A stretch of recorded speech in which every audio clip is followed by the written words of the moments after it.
adorer ensemble. Ça fait longtemps. Merci Seigneur pour ce moment, cette opportunité qu'il nous a donnée.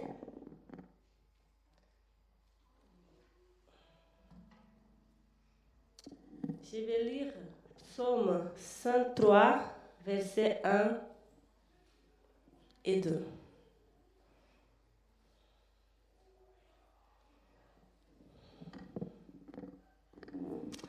Mon âme bénit l'Éternel, que tout ce qui est en moi bénisse son saint nom. Mon âme bénit l'Éternel et n'oublie aucun de ses bienfaits. Amen.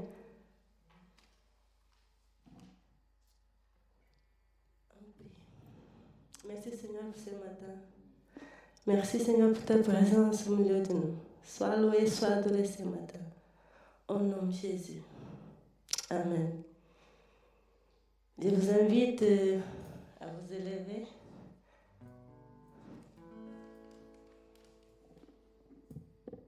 Béni soit ton nom, Seigneur.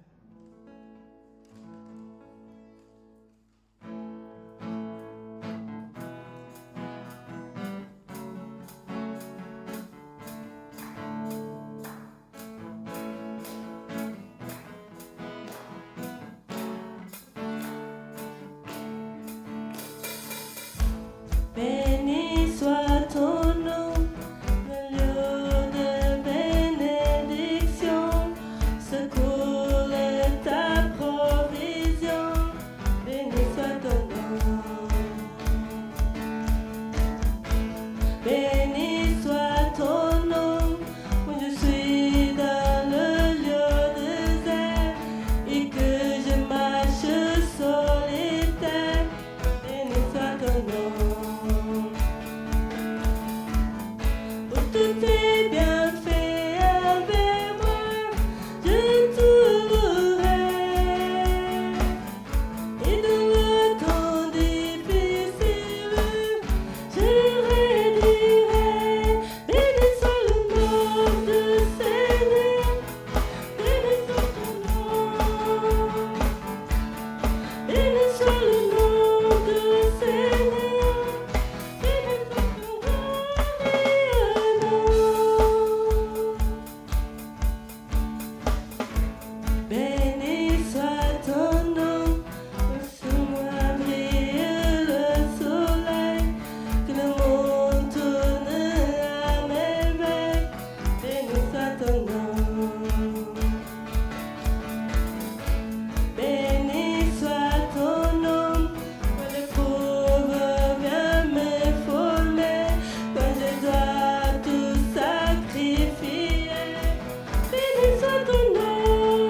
soit ton nom, Seigneur. Alléluia.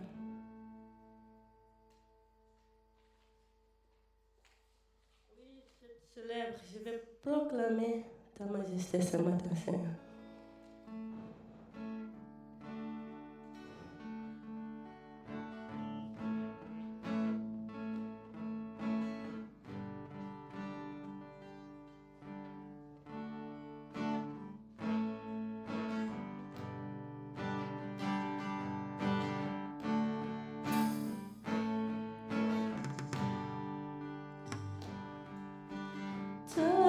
La lumière qui a vu nos ténèbres, ouvre mes yeux, je veux voir. Grâce et beauté qui mon cœur adore, mon âme aspire après toi. Oui, je te soulève et je me prosterne. Je veux proclamer ta majesté. En toi tu n'es que grâce, tout est admirable. Et tu es si beau et grand pour moi.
Seigneur, ce matin.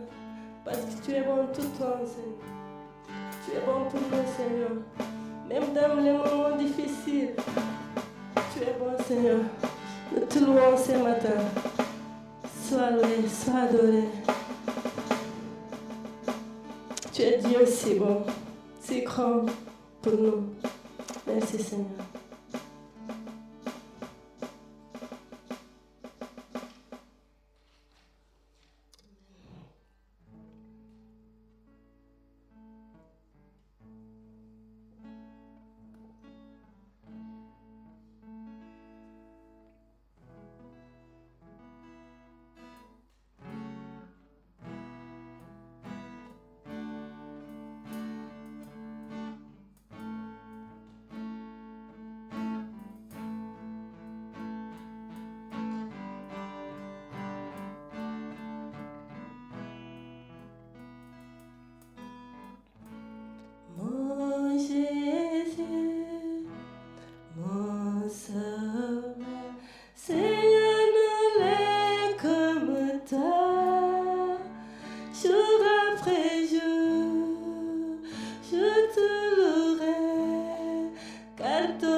Amen. J'invite Pasteur Foutès.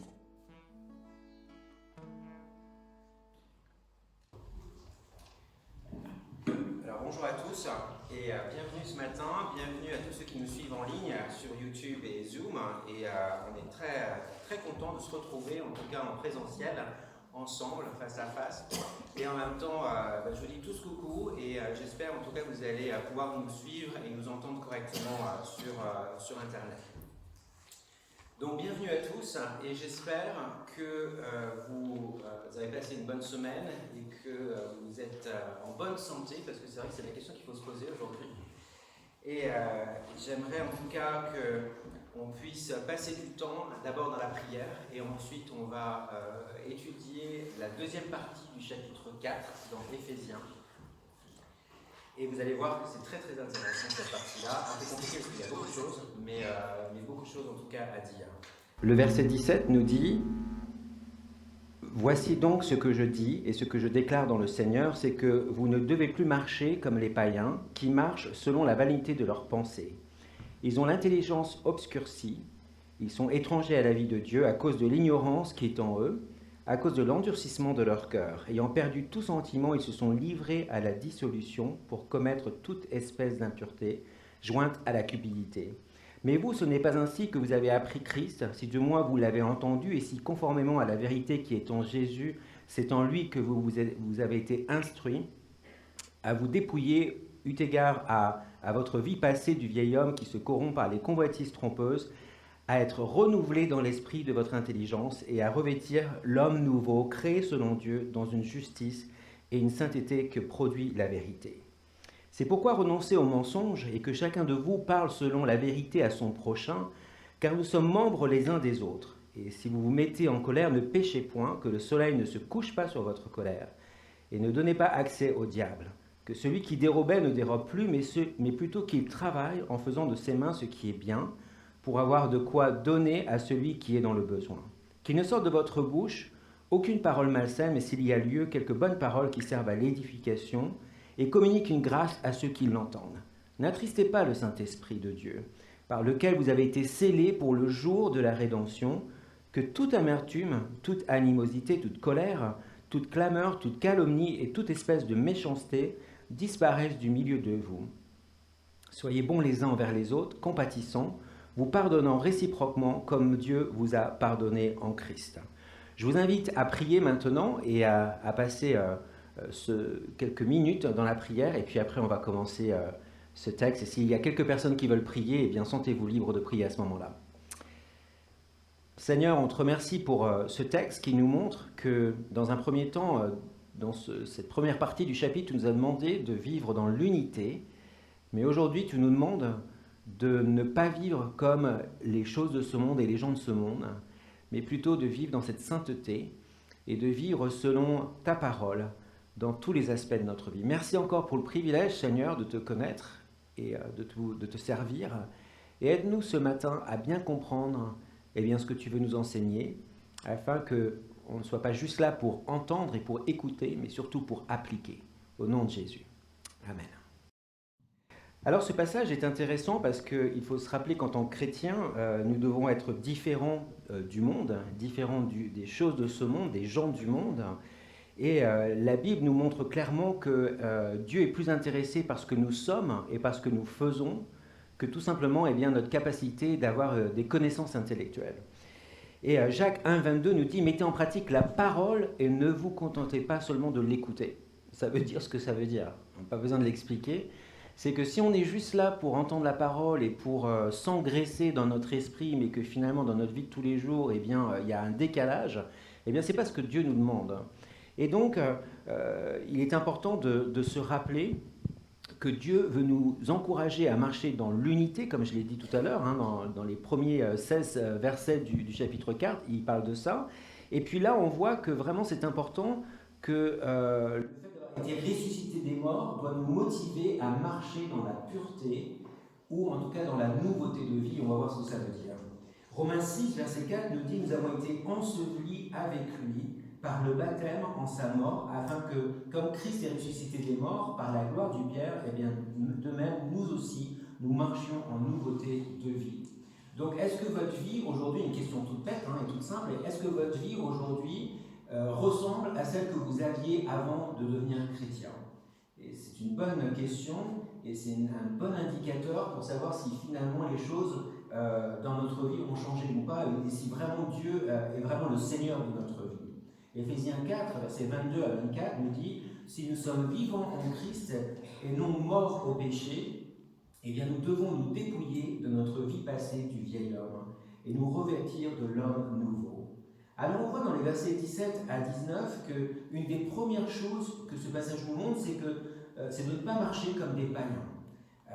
La connaissance de Christ et les Écritures doivent apporter inévitablement un changement dans notre vie. Et aussi, on peut vouloir être pertinent avec la culture. C'est vrai qu'on peut vouloir aller chercher les gens du dehors et essayer de créer des relations avec eux, et essayer de les ressembler, être tout pour tous. Et cela ne veut pas dire que nous devions copier, que nous devions imiter leur vie, que nous devions adopter en tout cas leur mode de vie. En tout cas, les chrétiens pensent différemment. Pourquoi ils pensent différemment? Premièrement, parce que les non-chrétiens, les non-croyants, ont une intelligence obscurcie, dit la Bible. Ce passage nous dit que les non-croyants, ceux qui ne sont pas en Dieu, ont une intelligence obscurcie. Cela s'explique par le fait qu'ils ne se sont jamais repentis, donc ils ne se sont jamais remis en cause, ils n'ont jamais cru en Christ, ils n'ont jamais été transformés par l'Esprit de Dieu, par la parole, et donc de ce fait, ils n'ont pas aussi connu le salut, et en ne connaissant pas le salut, en n'ayant pas été transformés, eh bien leurs valeurs, leurs objectifs, leur interprétation de la vie sont celles du monde et non celles de Dieu.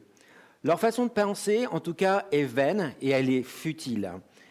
Et puisqu'ils ne connaissent pas Dieu, eh bien, ils ne peuvent pas comprendre les choses de Dieu, ils ne peuvent pas comprendre aussi le monde autour d'eux, ni vraiment savoir ce qu'ils sont vraiment et ce pourquoi ils sont arrivés sur Terre.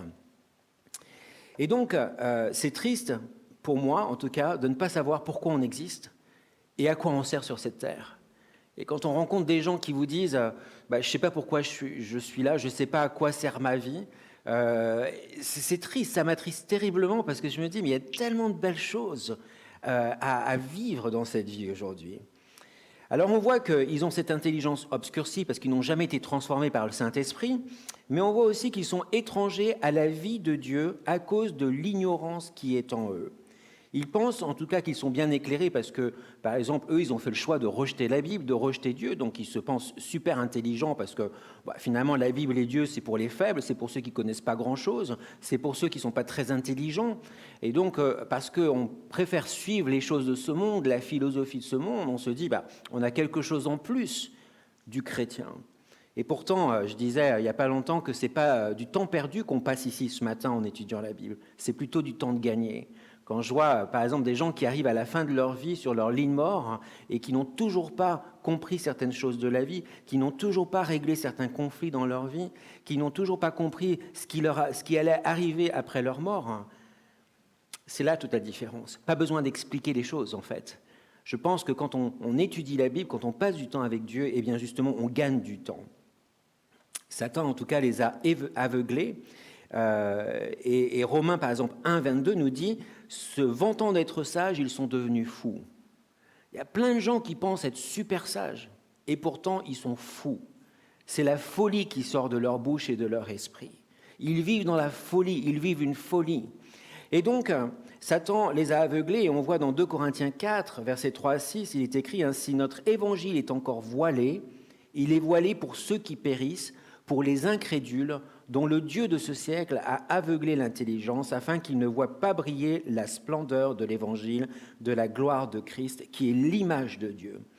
Nous ne prêchons pas nous-mêmes, c'est Jésus-Christ le Seigneur que nous prêchons.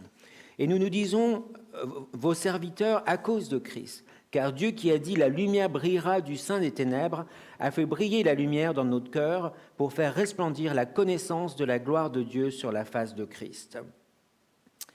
La personne, en tout cas, qui ne croit pas en Jésus, est morte spirituellement à cause de son ignorance. Et la vérité et la vie vont ensemble. Si on n'a pas la vérité, malheureusement, on n'a pas la vie. Si on ne croit pas dans la vérité de Dieu, on ne peut pas croire dans cette vie que Dieu nous donne. Et malheureusement, s'ils préfèrent croire dans leur propre raisonnement et laisser le péché les contrôler, alors ils ne peuvent pas entendre les choses de Dieu. Ça, c'est clair et net. Si vous laissez le péché agir dans votre vie, si vous favorisez le péché dans votre vie, on va voir un petit peu toutes les sortes de péchés qui sont notés dans ce passage, eh bien, voilà, vous vous rendez imperméable à la parole de Dieu et à ce que Dieu veut vous montrer dans votre vie. Alors, on voit qu'il y a cet avertissement qui nous est donné, c'est qu'on ne doit plus marcher comme les païens. Voilà, c'est même pas négociable, c'est même pas quelque chose qu'il faut discuter, c'est il ne faut pas marcher comme les païens. Et on voit la différence de cette position dans les versets 20 à 24, je vais les relire. Il nous est dit, mais vous, ce n'est pas ainsi que vous avez appris Christ, si du moins vous l'avez entendu, et si conformément à la vérité qui est en Jésus, c'est en lui que vous avez été instruits, à vous dépouiller eu égard à votre vie passée, du vieil homme qui se corrompt par les convoitises trompeuses, à être renouvelé dans l'esprit de votre intelligence et à revêtir l'homme nouveau, créé selon Dieu dans une injustice et une sainteté que produit la vérité. On voit dans le verset 20 que Paul fait une différence entre apprendre à propos de Christ et apprendre de Christ, apprendre Christ. C'est la différence entre connaître des choses sur Christ et connaître personnellement Christ. Et il est possible d'apprendre des choses sur Christ et de ne jamais être sauvé. Est-ce que vous êtes conscient de cela ? On peut savoir tellement de choses sur Dieu et pourtant ne jamais le connaître personnellement. Et c'est là où beaucoup de gens qui sont dans la religion font fausse route. Ils font confiance à une religion, ils croient dans une religion, ils se croient chrétiens, mais en fait, ils ont juste cette connaissance intellectuelle, mais ils ne l'ont pas là dans le cœur. Et donc, c'est pour ça qu'on voit une différence dans leur vie par rapport à ce qu'ils pensent être, ce qu'ils croient être, ce qu'ils disent être, et en fait, ce qu'ils sont en vérité. Et c'est triste, finalement, de penser que tu as le vrai truc et finalement, tu ne l'as pas. Alors, on voit que ici, apprendre Christ ou de Christ sous-entend avoir une relation personnelle avec lui, qui nous amène à apprendre chaque jour de lui, à connaître son cœur, à être transformé selon ses principes, ce qui mène à des raisonnements et à une vie différente. La vie doit être différente. Votre vie doit être différente aujourd'hui qu'avant que vous ayez connu Christ. Cela se fait au travers de quoi ? Ça se fait au travers de la prière. Ça se fait au travers de notre relation qu'on a avec Dieu. Quand on parle à Dieu, c'est cette conversation qu'on a avec lui qui va nous transformer. Pourquoi ? Parce que l'Esprit de Dieu qui habite en nous va travailler en nous, va nous transformer de l'intérieur et ça va ressortir de l'extérieur. Et aussi, c'est la parole de Dieu qui nous change. La parole de Dieu ne revient pas en vain. Elle n'est pas en vain. Elle va nous frapper, elle va nous marteler, elle va nous convaincre, elle va nous transformer, elle va vraiment nous changer. On voit dans Luc, chapitre 24, versets 25 à 27, il est écrit « Alors Jésus leur dit, ô hommes sans intelligence, et dont le cœur est lent à croire tout ce qu'ont dit les prophètes. Ne fallait-il pas que le Christ souffrit ces choses et qu'il entrât dans sa gloire ?» Et commençant par Moïse et par tous les prophètes, il leur expliqua dans toutes les Écritures ce qui les concernait. Hommes sans intelligence. Est-ce qu'on est des hommes, des femmes sans intelligence ? Parce qu'on n'est pas capable de lire la Bible et de se laisser enseigner par la Bible. L'autre jour, quelqu'un m'a téléphoné et m'a dit « J'ai regardé votre message et j'ai beaucoup aimé votre message, il était bien construit. Par contre, il y a une chose que vous n'avez pas, c'est l'esprit. » Et j'étais en voiture, ça m'a un peu troublé quand même. Alors, j'ai continué à conduire et je dis « Qu'est-ce que vous voulez dire par là ?» Elle dit « Oui, parce que moi... je suis beaucoup à l'écoute de Dieu. » Elle dit, je ne connais pas trop la Bible et je ne l'ai pas trop étudiée. Et en fait, je ne suis pas une intellectuelle. Par contre, ce que je fais, c'est que je suis vraiment à l'écoute de Dieu. Et elle dit, moi, j'ai reçu quelque chose, il semble que vous n'avez pas. C'est cette puissance de Dieu. Et donc, à un moment après, elle me dit, est-ce que vous parlez en langue ? Et je lui dis, non, je ne parle pas en langue, en fait. Je n'ai pas reçu ce don. Et elle me dit, c'est ça le problème, c'est que vous ne parlez pas en langue, donc vous n'avez pas reçu cette puissance de Dieu, et donc vous avez quelque chose que moi, j'ai, que vous n'avez pas. Et elle dit, mais c'est rien contre votre message, ils sont très bien. Et c'est là où j'ai dit justement, vous voyez, c'est ça le problème. C'est que si vous lisiez la Bible et vous l'étudiez, eh bien, vous verrez que tout le monde n'a pas justement reçu ce don du parler en langue. Et même le don du parler en langue, on peut le questionner de bien des manières, et ce n'est pas le sujet d'aujourd'hui. Mais si vous lisez la Bible, vous allez connaître la vérité et justement, vous allez être très libre par rapport à toutes ces personnes qui vont vous dire « vous êtes à moitié chrétien, pas encore chrétien, un quart chrétien et trois quarts chrétien ». Et si cette dame nous écoute, bonjour. Mais en tout cas, apprendre la Bible, c'est ce qui va nous transformer. Apprendre la Bible, écouter la Bible, la lire, la mettre en pratique dans notre vie, c'est ce qui fait aussi que Dieu va nous aider à ne pas marcher selon les principes de ce monde. Et donc, on voit dans Jean 5, 39, il nous est écrit « Vous sondez les Écritures parce que vous pensez avoir en elles la vie éternelle. Ce sont elles qui rendent témoignage de moi. » Apprendre à sonder les Écritures, méditer les Écritures. Moi, j'aime ce passage dans Josué où Dieu dit à Josué « Médite ma parole jour et nuit. Je ne t'abandonnerai pas, je ne te quitterai pas. Sois fort, prends courage. » Moi, quand je lis la Bible, ça me fait quelque chose, ça me transforme à l'intérieur, ça change ma façon de penser, ça renouvelle ma façon de penser et ça me donne cette force pour aujourd'hui, pour me battre, pour vivre selon la parole de Dieu. Et bien sûr, j'écoute Dieu. Bien sûr que quand je prie et quand je parle à Dieu, l'Esprit travaille en moi, m'enseigne toutes ces choses-là, même si je ne parle pas en langue. Le païen, en tout cas, est ignorant spirituellement et ne connaît pas Christ. Le chrétien est intelligent dans les choses de Dieu grâce à la connaissance. La sagesse qu'il a pu obtenir de la parole, aussi la pratique de la foi qu'il a dans sa relation avec Christ vont le transformer. Mais il s'est dépouillé de l'ancienne nature. Il ne peut pas ressembler à ce qu'il était avant. Il s'est revêtu d'une nouvelle nature en Christ. Et non seulement nous avons changé notre façon de penser, mais c'est carrément notre identité qui est transformée. Est-ce qu'aujourd'hui, vous pouvez dire « moi, je suis comme ça, c'est mon identité, et cette identité est la même que j'avais avant » Non. Quand on devient croyant, quand on croit en Christ, notre identité change totalement.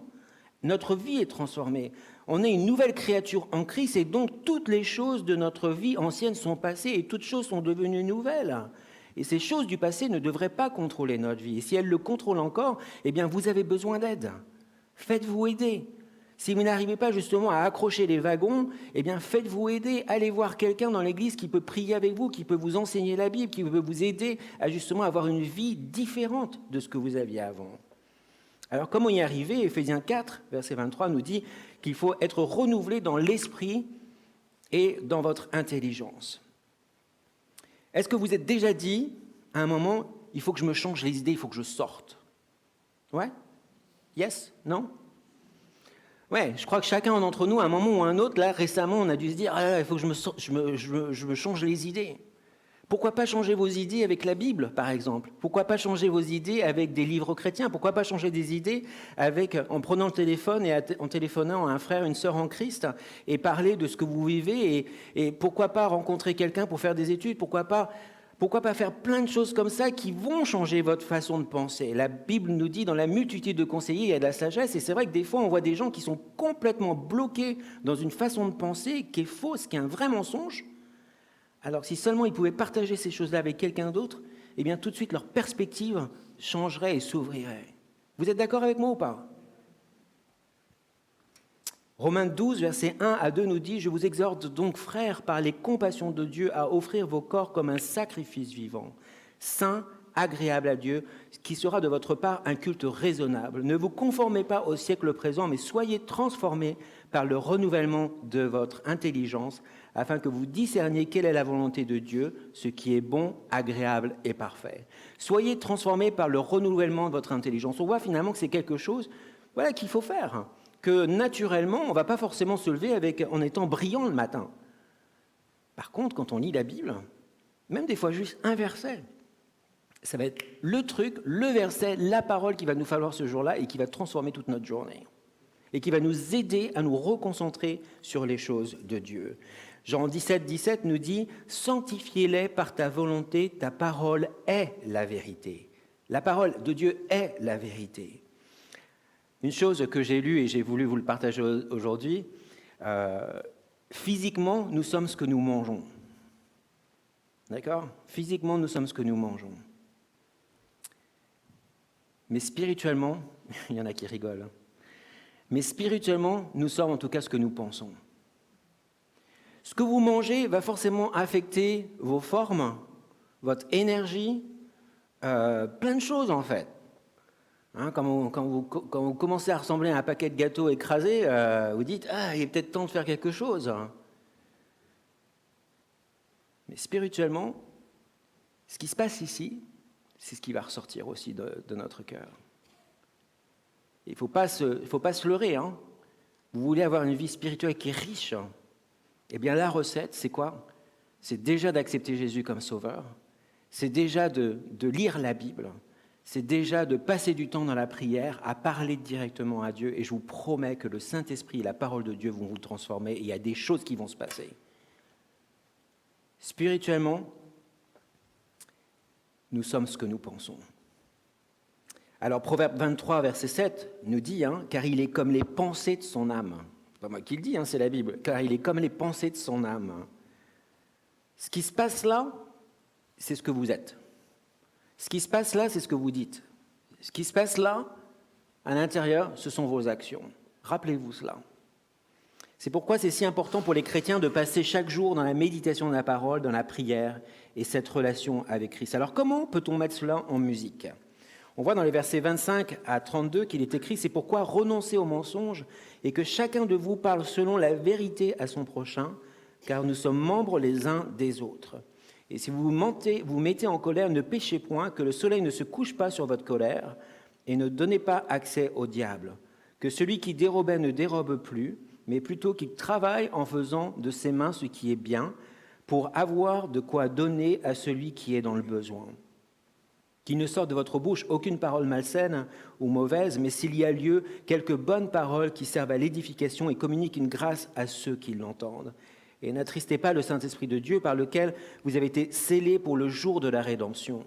Que toute amertume, toute animosité, toute colère, toute clameur, toute calomnie et toute espèce de méchanceté disparaissent du milieu de vous et soyez bons les uns envers les autres, compatissants, vous pardonnant réciproquement comme Dieu vous a pardonné en Christ.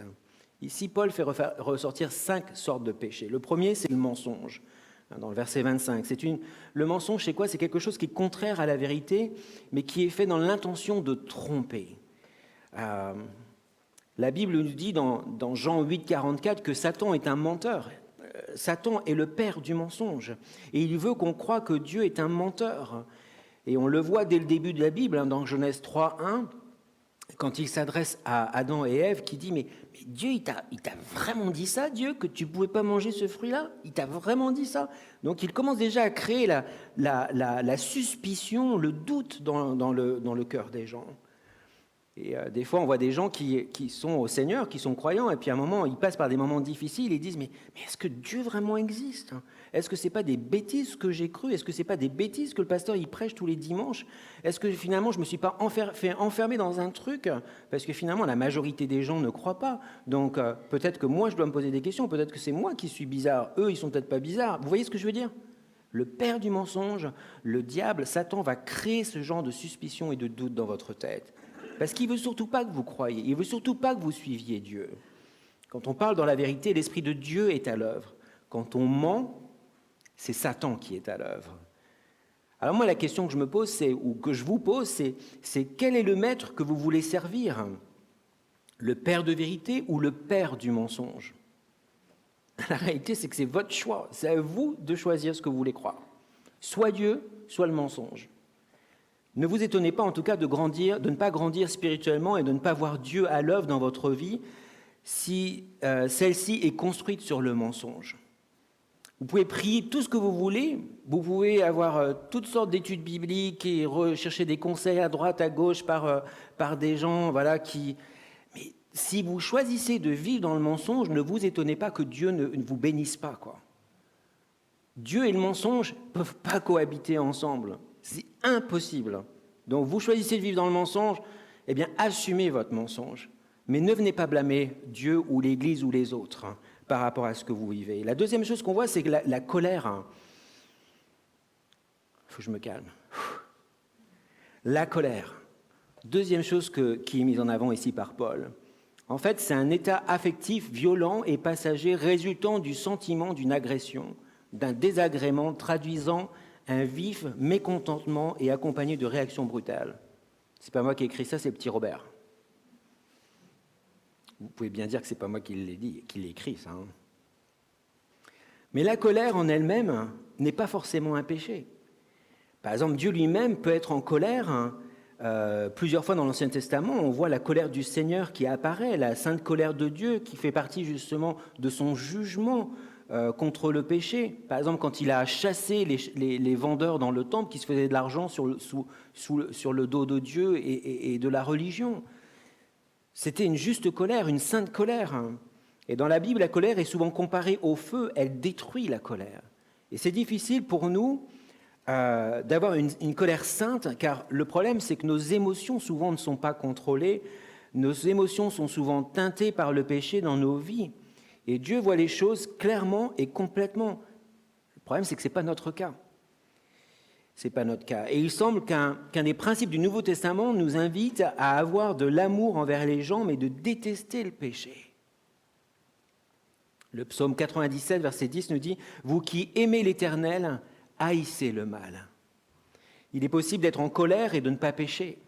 Mais en tout cas, si vous péchez, la Bible nous dit aussi qu'il faut régler tout cela, régler nos comptes, régler notre problème, notre colère, avant le coucher du soleil.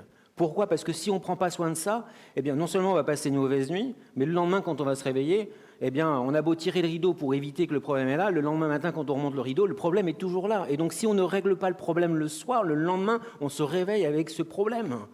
Et donc, si on peut prendre soin de ça, si on peut s'en occuper le soir, eh bien, occupez-vous de cela. Matthieu 5, 25 nous dit « Accorde-toi promptement avec ton adversaire. » Accorde-toi. Matthieu 18, 15 nous dit « Si ton frère a péché, va et reprends-le entre toi et lui seul. » Si la Bible nous parle de toutes ces choses-là, c'est que ça existe. Ça existe parmi nous et ça existe en dehors. C'est même un principe qu'on doit même appliquer en dehors.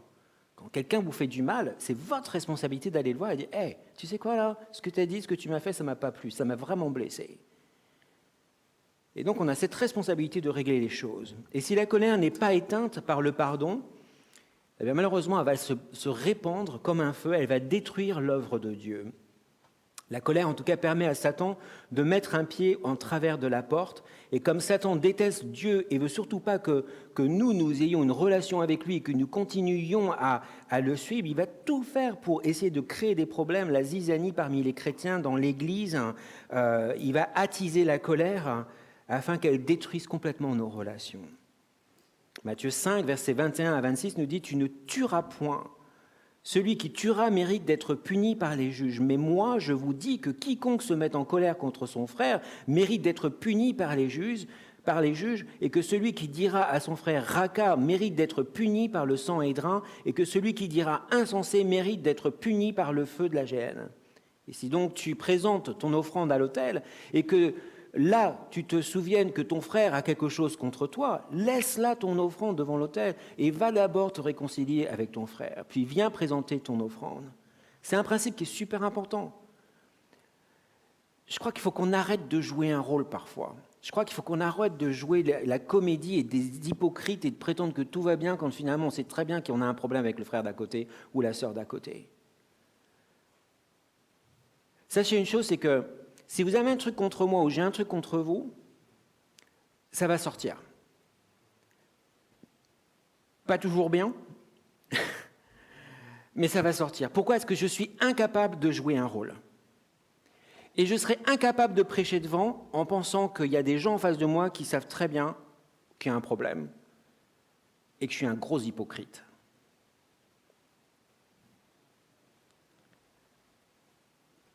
Et je crois que c'est le rôle de chacun, c'est qu'on puisse travailler là-dessus afin qu'on ne soit pas des hypocrites, qu'on ne soit pas à double tranchant. Vous voyez ce que je veux dire ? Si les gens nous regardent, au moins, est-ce qu'ils voient des gens qui sont honnêtes, qui sont authentiques, qui sont vrais et qui ne sont pas comme ça ? Jean 8, 44 nous dit « Vous avez pour père le diable et vous voulez accomplir les désirs de votre père.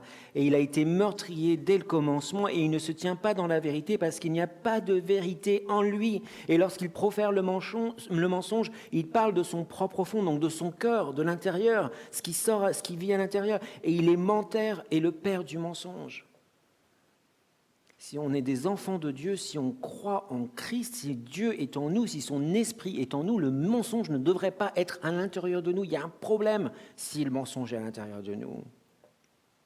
Éphésiens 4, versets 25 à 27 nous dit « C'est pourquoi renoncez au mensonge et que chacun de vous parle selon la vérité à son prochain, car nous sommes membres les uns des autres. Et si vous vous mettez en colère, ne péchez point et que le soleil ne se couche pas sur votre colère et ne donnez pas accès au diable. Donc on a vu qu'il ne faut pas laisser accès au mensonge et à la colère, et on doit aussi lutter contre le vol, c'est ce que la Bible nous dit. Et c'est fou de s'imaginer qu'on puisse être chrétien et voler, dérober. Cela fait partie en tout cas des 10 commandements. À l'époque de Paul, beaucoup d'esclaves volaient car on ne s'occupait pas bien d'eux. Il n'y avait pas une loi qui les protégeait. Et on leur demandait tout simplement d'être fidèles à leur maître. Mais si leur maître était ingrat avec eux et ne pourvoyait pas à leurs besoins, on peut imaginer la complexité de leur vie. Mais là où c'était difficile, c'est qu'il y avait différents citoyens qui n'étaient pas du tout dans le besoin et qui avaient cette addiction au vol. Tout comme Satan est un menteur et un meurtrier, il est aussi un voleur, c'est ce que la Bible nous dit. Et c'est impressionnant comment il peut et veut nous influencer. Rappelez-vous, vous vous rappelez l'histoire de Marie, vous vous rappelez Marie qui avait pris un parfum qui coûtait quand même assez cher et qui voulait en fait essuyer les pieds de Jésus avec ce parfum et ses cheveux. Et il y a Judas Iscariot qui dit, qui n'est pas content parce qu'on aurait pu utiliser ce parfum et le revendre, sauf que et donner l'argent pour les pauvres. Mais lui, il n'en avait rien à cirer des pauvres. Hein. C'était pas pour ça qu'il voulait qu'on vende le parfum. C'est parce qu'en fait, lui, il se servait là où on mettait l'argent, là, je sais pas comment on appelle ça, dans la bourse. Hein, il se servait discrètement et puis il mettait l'argent de côté. C'était un voleur. C'était un voleur. Rappelez-vous de l'histoire quand le diable a tenté Ève dans le début de la Bible. Non seulement il dit « Est-ce que Dieu il a vraiment dit ça ?» Donc il crée la suspicion et le doute par rapport à Dieu. Mais il l'a tentée à devenir une voleuse et manger de ce fruit défendu. Et c'est ce qu'elle fit en entraînant avec elle aussi Adam à devenir aussi un voleur. Et donc dans ce verset, Paul nous encourage en tout cas à travailler et à ne pas voler. Non seulement quand on travaille, notre vie est généralement bien meilleure, hein, notre estime remonte, hein, nous ne sommes pas tentés de voler, mais Paul nous montre aussi qu'en travaillant, on peut aider les autres. On peut aider les autres aussi. Donc il amène ça à un autre niveau encore. C'est pas juste pourvoir pour sa famille, c'est pas juste avoir de l'argent, c'est pas juste avoir une bonne estime de soi. C'est tu bosses, mais en plus de tout ça, ça te permet d'aider les autres. Et dans l'Église primitive, il y avait cette règle fondamentale qu'on retrouve dans 2 Thessaloniciens 3, 10. Il dit, si quelqu'un ne veut pas travailler, eh bien tant pis, qu'il ne mange pas non plus. Alors un chrétien qui est feignant, non seulement se vole lui-même, mais il vole aussi les autres et Dieu. Et bien entendu, Paul, il n'est pas en train de parler ici des gens qui ne peuvent pas travailler parce qu'ils ont un handicap ou tout simplement parce qu'il n'y a pas de travail. C'est pas ça. La Bible n'est pas en train de parler de cela. Mais il est en train de parler de ces gens finalement qui pourraient, mais qui ne veulent pas et qui préfèrent voler et en profiter. Pendant un moment, non seulement Paul implantait les églises, mais on voit bien qu'il faisait aussi autre chose. Il travaillait à côté. Qu'est-ce qu'il faisait ? Voilà, il faisait des tentes. Chaque rabbin juif devait apprendre un métier, car il est dit que si tu n'apprends pas un métier à ton fils, tu lui apprends tout simplement à voler. Pas mal comme dicton. Tu n'apprends pas un métier à ton fils, tu sais ce que tu lui apprends à voler. Un homme que Dieu a appelé dans les Écritures à le servir, tous les hommes que Dieu a appelés dans les Écritures à servir, travaillaient tous d'une manière ou d'une autre. Moïse s'occupait des brebis, Gédéon battait le blé, David s'occupait du troupeau de son père. Les 4 premiers disciples fabriquaient des filets et parfois les réparaient, les filets. On voit aussi que certains étaient pêcheurs. Qu'est-ce que faisait Jésus ? Il était charpentier. Donc il n'y a aucune place dans la vie chrétienne pour quelqu'un qui est feignant et qui ne veut pas travailler et qui plutôt préfère voler. Et j'irai encore plus loin. Il y a un vrai problème avec ces gens-là quand non seulement ils sont feignants, ne veulent pas travailler, ils préfèrent voler, mais en plus ils critiquent ceux qui travaillent et qui gagnent de l'argent. Alors ça ne me passe pas du tout, quoi. On voit aussi qu'un autre péché que Paul met en avant ici, ce sont les paroles mauvaises dans le verset 9. « Qu'il ne sorte de votre bouche aucune parole mauvaise, mais s'il y a lieu, quelques bonnes paroles qui servent à l'édification et communiquent une grâce à ceux qui l'entendent. » Ce qui sort de votre bouche, c'est ce qui sort de votre cœur. On l'a vu tout à l'heure, n'est-ce pas? Matthieu 12, 34 nous dit « Race de vipères, comment pourriez-vous dire de bonnes choses, méchants comme vous l'êtes? Car c'est de l'abondance du cœur que la bouche parle. » Quand le cœur change, la parole change aussi. Quand un cœur est en colère, eh bien les paroles qui sortent sont des paroles de colère. Quand un cœur est rempli d'amertume, nos paroles deviennent des paroles d'amertume. Quand un cœur est tortueux, nos paroles deviennent tortueuses. Et le seul moyen de changer cela, c'est quoi? C'est de changer notre cœur. Et pour changer notre cœur, comment on doit faire? Eh bien, on doit se reconcentrer sur le Seigneur, se reconcentrer sur la parole de Dieu, se reconcentrer sur lui, garder les yeux fixés sur lui et non sur le problème. Tant qu'on les a sur le problème, c'est qu'on ne peut pas les avoir sur lui. Et ça arrive plus souvent qu'on ne le pense. Paul en connaissait en tout cas quelque chose, car quand il n'était pas chrétien, dans Actes 9, 1, il nous est dit qu'il respirait la menace et le meurtre contre les disciples du Seigneur. Vous vous rappelez de ça? Paul, avant d'être un disciple, mais c'était une teigne. C'était une teigne. Mais il était méchant, cet homme. Il en voulait à Dieu, il en voulait à Jésus, il en voulait à tous les chrétiens. Il voulait tout massacrer, tout éteindre. Et paf, sur le chemin de Damas, il se convertit. Et là, pouf, son cœur change et il devient complètement différent. La Bible nous dit dans le verset 11 qu'il est devenu un homme de prière. Imaginez un petit peu la différence. Et c'est ça que Dieu fait à l'intérieur de notre cœur. Il transforme notre cœur, il transforme nos pensées. Et donc, au lieu d'être des teignes, au lieu d'être des méchants, au lieu de penser comme les gens du monde, eh bien, on se met à penser différemment et à vivre différemment. Et notre vie est complètement transformée. C'est extraordinaire.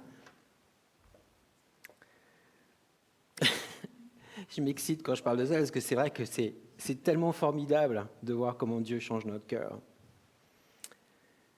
Alors, quelles sont les paroles mauvaises qui sortent de notre bouche? Je dirais que des fois aussi, ne pas être comme le monde et avec le monde, c'est aussi changer les relations qu'on a. Alors, je fais partie de ces gens qui veulent vivre dans ce monde parce que moi, ma passion, c'est d'évangéliser, c'est de partager ma foi avec les gens. Donc, oui, forcément, je vais aller vivre avec les gens autour de moi. Je veux vivre ma vie avec eux. Il faut que je fasse attention aussi que leur vie ne me transforme pas non plus trop, au point où, justement, eh bien, ma façon de penser et mon cœur deviennent comme le leur et que je me mets à parler comme eux. Et c'est quelque chose qu'il faut apprendre à gérer avec Dieu, avec l'Esprit de Dieu, parce que ce n'est pas toujours facile. Ce n'est pas toujours facile. Moi, j'ai tendance à être très perméable, et je me laisse beaucoup influencer, et c'est pour ça que j'ai vraiment besoin de rester proche de Dieu. Nos paroles ont du poids, de la puissance. Est-ce qu'elles communiquent une grâce à ceux qui l'entendent? Est-ce qu'elles encouragent ceux qui l'entendent? Et finalement, si ce n'est pas le cas, eh bien, on ferait mieux de se la fermer, quoi. Colossiens 4,6 nous dit que votre parole soit toujours accompagnée de grâce, assaisonnée de sel, juste un tout petit peu de sel, et que vous sachiez comment il faut répondre à chacun. Et dernièrement, on voit que c'est une des choses que Paul met en avant, c'est quoi? C'est l'amertume. Ah, l'amertume. J'ai fait tout un message récemment là-dessus, donc on ne va pas passer 107 ans là-dessus, mais l'amertume. Alors, mais qu'est-ce que ça pourrit les vies, et notamment les églises, hein? L'amertume. Ça pourrit les couples, ça pourrit les familles, ça pourrit les amis, ça pourrit tout, l'amertume. Verset 31, que toute amertume, toute animosité, toute colère, toute clameur, toute calomnie et toute espèce de méchanceté disparaissent du milieu de vous. Soyez bons les uns envers les autres, compatissants, vous pardonnant réciproquement comme Dieu vous a pardonné en Christ. L'amertume va empoisonner tout notre être intérieur et conduire à la colère. Et la colère conduit aux bagarres, aux blasphèmes, aux paroles malsaines qu'on ne peut pas reprendre. Un jour, ma femme m'a dit, j'étais en colère contre elle, et elle m'a dit « Fais attention parce que tout ce que tu me dis, tu ne peux pas le reprendre. » Ça devrait me servir de leçon. Et ça m'arrive encore de me mettre en colère, de dire des choses que je ne devrais pas dire. Malheureusement, toutes les choses que je dis que je ne devrais pas dire, je ne peux pas le reprendre. Ça devrait nous faire réfléchir et nous faire changer. On peut se battre avec les poings ou on peut se battre avec les paroles. Quand on se bat avec les poings, ça fait mal. Quand on se bat avec les paroles, ça peut faire parfois plus mal. et ça a pu détruire des personnes.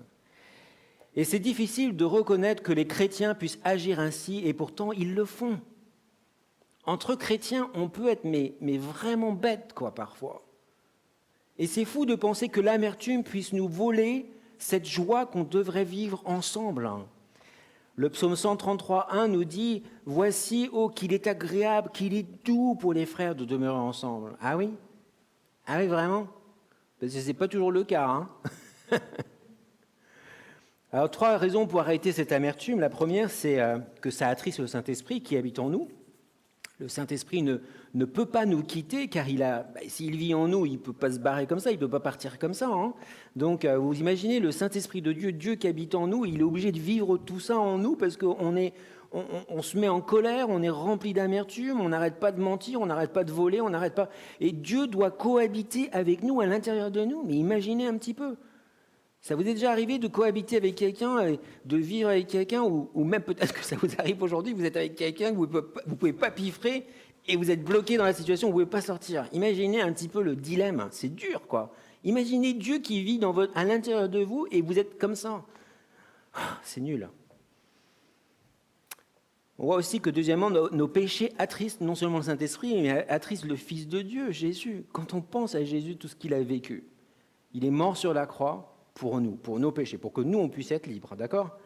Et nous, on continue bêtement à vivre la vie qu'on vivait avant et être pareil, rempli d'amertume et de colère à l'intérieur. On peut vivre cela à un moment dans notre vie, mais on ne doit pas rester comme cela. C'est impossible. Et imaginez comment ça attriste Dieu le Père. Vous voyez, quand on n'est pas capable de s'humilier, et c'est un bon mot, hein, ce mot humilité, apprendre à s'humilier. Quand on n'est pas capable de s'humilier et de demander pardon, et aussi de pardonner quelqu'un qui nous a fait du mal, on laisse libre cours à Satan de jouer avec nous et avec l'Église. Quand on n'est pas capable de s'humilier, de demander pardon et de pardonner, en fait, qu'est-ce qu'on devient? On devient une cour de récréation pour Satan. Et lui, il s'amuse. Hein. Ah, il s'amuse super bien, il s'éclate. Et en plus de ça, il nous utilise comme, vous savez, comme au baby-foot, c'est nous qui faisons, je ne sais pas si on fait le baby ou le foot, mais vous voyez ce que je veux dire hein, on a ces petites marionnettes là qui courent après les balles, mais c'est nous qui les... c'est exactement ce que Satan fait avec nous. Il joue au baby-foot avec nous. Et nous, on est juste des pions et on se fait bêtement avoir. Apprendre à s'humilier, demander pardon et pardonner. Alors je voudrais conclure par cela, ne soyez pas, en tout cas, comme les gens du monde et comme le monde. Amen. Je vous propose de prier, et puis je vais demander aux musiciens de nous accompagner encore dans quelques chants. Merci encore pour ce que vous avez fait ce matin, c'était vraiment chouette. Vraiment, c'est super, merci. Juste pour ça, pour que vous soyez au courant, mardi soir, on a une étude biblique à 20h30 ici au Temple. Donc, on le fera à la fois en présentiel et aussi sur Zoom. Donc, si vous êtes libre pour venir, eh bien, déplacez-vous. On va garder nos distances et tout cela. Et donc, vous pouvez nous suivre sur Zoom aussi, si vous le voulez. Et puis, samedi matin, nous avons aussi la réunion de prière, pareil, qu'on fera à la fois en présentiel et aussi sur Zoom. Donc, n'hésitez pas à nous rejoindre d'une manière ou d'une autre. Je vais prier et je vais inviter Lydia et Malek à venir jouer pour nous. Merci encore, Seigneur, pour la joie que c'est de t'appartenir et de pouvoir avoir cette connaissance qui transforme, qui nous renouvelle dans notre intelligence. Et Seigneur, ce que nous demandons davantage ce matin, en comprenant ce texte, c'est que on ne veut pas juste être intelligent, on ne veut pas juste avoir de la connaissance, mais on veut que tu nous renouvelles, que tu nous transformes dans notre cœur, dans nos pensées, et que tu nous donnes cette sagesse de ne pas tomber dans le mensonge, dans le vol, dans l'amertume, dans la colère, dans des paroles stupides. Mais aide-nous, Seigneur, parce qu'on a vraiment besoin de ton aide. Parce que ce n'est pas naturel chez nous. Et c'est vrai que parfois, la chair est tellement puissante, notre façon de penser, notre cœur est tellement au mauvais endroit que ce qui ressort de nous, c'est franchement pas ce qui est beau. Aide-nous, Seigneur, à nous rappeler que ce que tu nous demandes, c'est ne pas être comme les gens du monde et vivre comme ce monde, mais être complètement transformés. Aide-nous, Seigneur, nous t'en prions. Aide-nous, transforme-nous, Seigneur. Aide-nous à vivre dans cette unité qui surpasse toute compréhension, dans un monde où tout le monde est en train de se diviser, se critiquer, se taper dessus, Seigneur. Aide-nous en tant que chrétiens, en tout cas, à vivre dans cette unité, dans l'amour, afin que quand les gens nous voient, eh bien, ils voient Jésus au travers de nous et ils ont envie d'avoir ce que nous avons. Aide-nous, Seigneur, aussi à prier pour les uns les autres, à nous soutenir les uns les autres, à nous supporter les uns les autres, à nous aimer, Seigneur. Merci encore, Seigneur. Et je prie aussi pour cette semaine que tu nous bénisses tous, que tu nous protèges, Seigneur. Tu nous protèges, nous, mais aussi nos familles. Aide-nous, Seigneur, à avoir de la sagesse dans la façon dont nous vivons notre vie.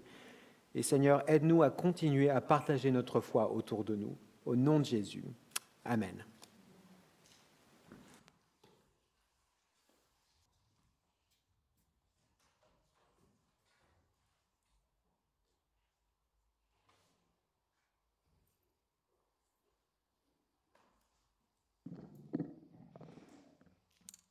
Dernier chant. En toi, je sais qui je suis. Amen. Nous sommes enfants de Dieu.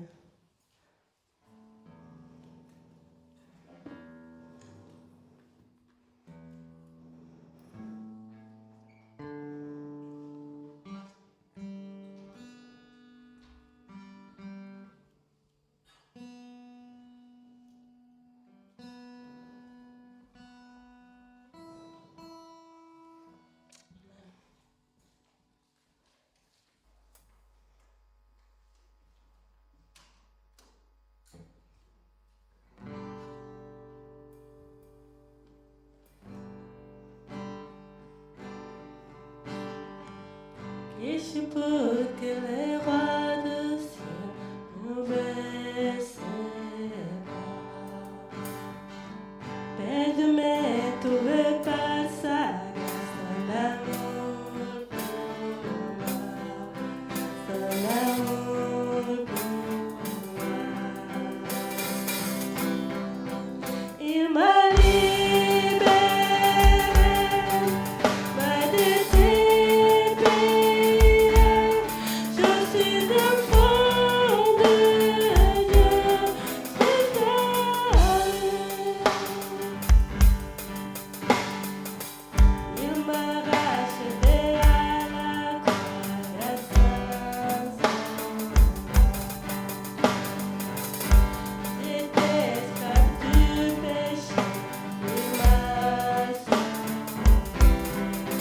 Jésus.